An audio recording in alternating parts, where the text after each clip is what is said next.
So the thing I want to talk about this morning is the fact that this nation has sold our children into slavery. I'm talking about the slavery that we have created by this debt system that operates, especially in this country, but frankly all across the world.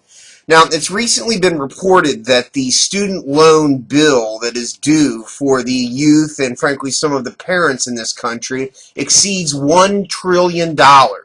$1 trillion is the estimated student loan debt held in this nation. Now, the thing I want people to understand is that number 1 trillion is an absolutely unimaginable and an unbelievable number. $1 trillion spread across the youth that should be coming out and being productive members of a society, generating wealth, buying homes, buying cars, and contributing to the prosperity of this nation.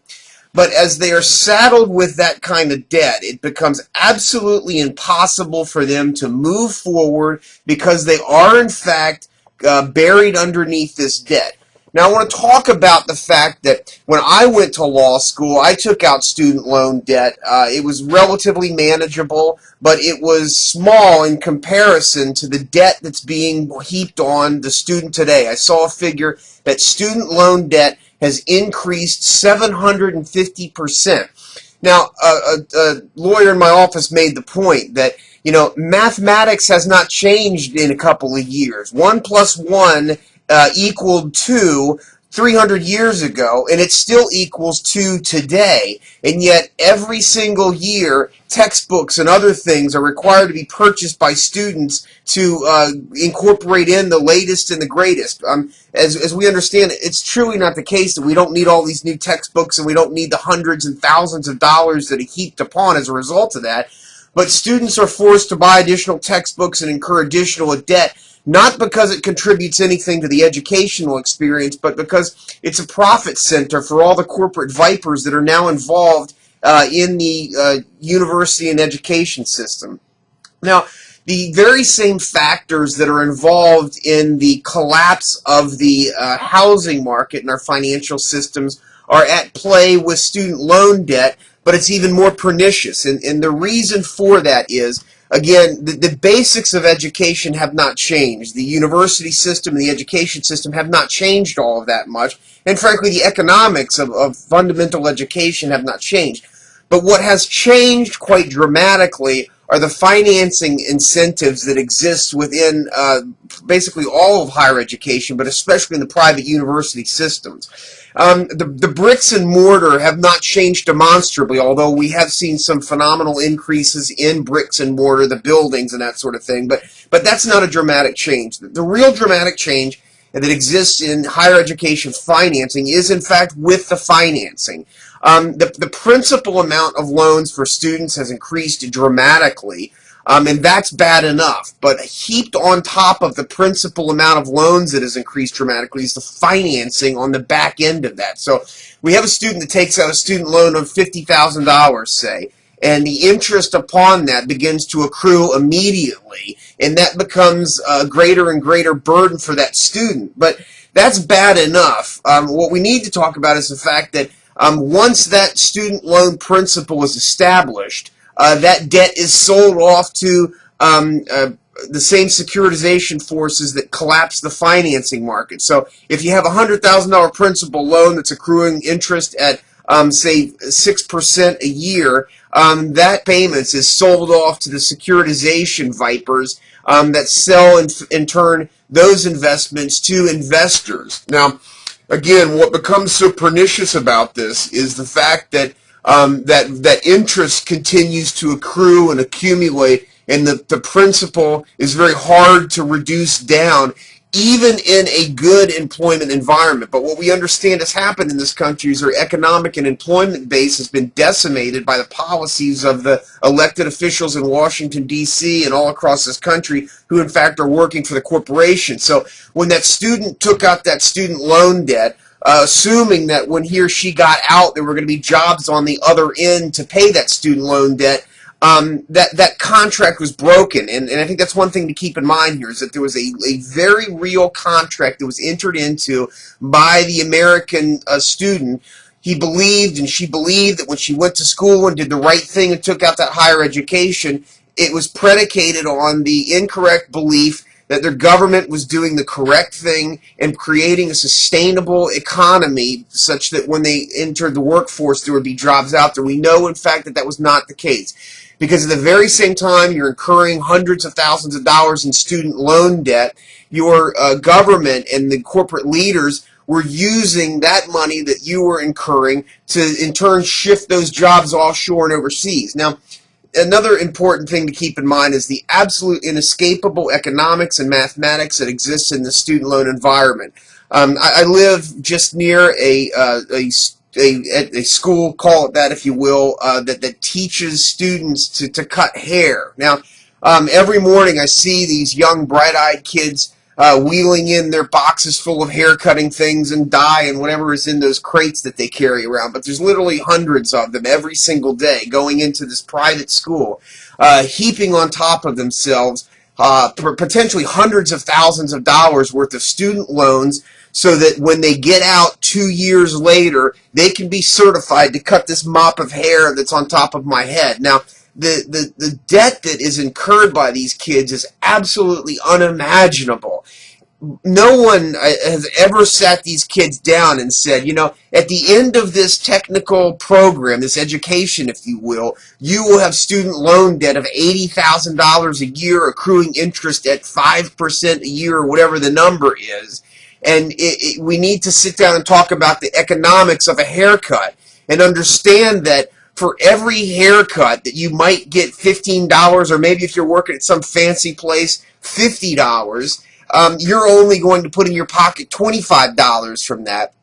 And understand that you're chasing down this unimaginable interest, that you could cut hair all day long, and your net proceeds from that haircut, that $50 haircut, only end up being $5. No one has ever sat these kids down and explained to them that the interest that's accruing on top of that principal balance for the loan they took out is never going to allow them to pay off, given the proceeds that they get from cutting hair and dyeing hair and doing whatever the heck else it is that's done with hair.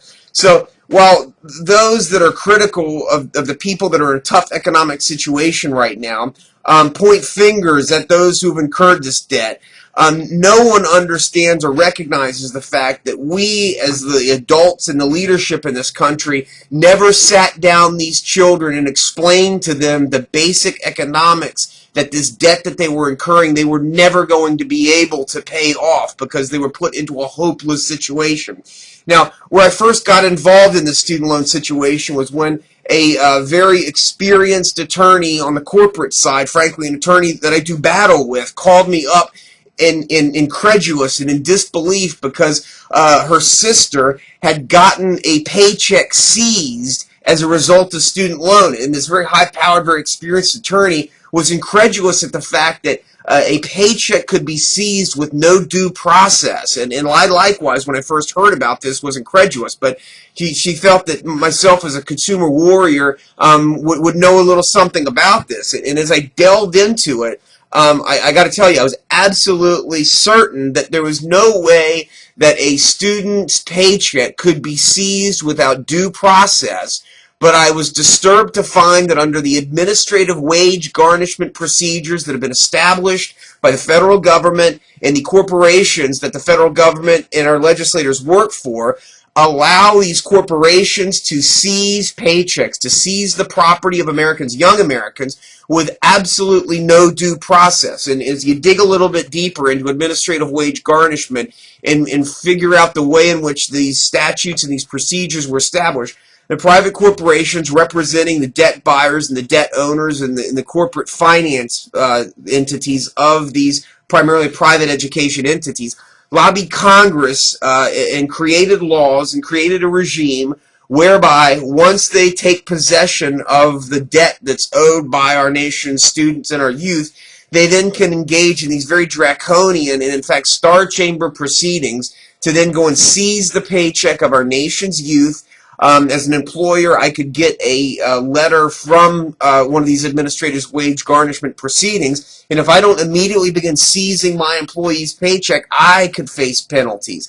And again, the most disturbing thing about this is that we are incentivizing private corporations to collect this debt and to turn our nation's youth into slaves, and then providing very draconian and strict penalties on the back end of doing it. And we are incentivizing them in the form of the money that they receive for turning our students, our youth, into slaves. Now, you'll hear coming up in the next months and years about the very draconian and very aggressive collection pursuit activities that these corporations engage in. And the thing to keep in mind is that we are creating a very dangerous situation in this country. It's a dangerous situation because you're taking our most vulnerable population and frankly, our most alive population and turning them into very unhappy, disaffected people, and frankly, rightly so. Not just the students on the civilian side, but another important component to keep in mind about this is the corporate vipers lobbying our nation's capital, included within these gross, perverse incentives for financial slavery, provisions whereby they get special incentives for turning our soldiers into debt slaves, so that when our soldiers return from battle and they have access to preferred financial packages to turn them into students afterwards, these private corporations have a special incentive to suck in more and more soldiers and make them students and make them debt slaves, because it balances out the private debt slavery that we're putting the rest of the population into. It's relatively complex, but the bottom line is there are incentives on these private student loan corporations to turn our soldiers into their own debt slaves. But the point to be made from this is this. We are turning a very vulnerable population, a very angry population, into very dangerous and angry people. And frankly, they're correct to be angry. We have the young that are now going to be unemployed and into a hopeless situation. I read a statistic recently that soldiers returning from battle in the 18 to, I believe, 24-year-old age bracket, we're looking at a 30% unemployment. That's a very big problem to have soldiers returning from battle at 30% unemployment.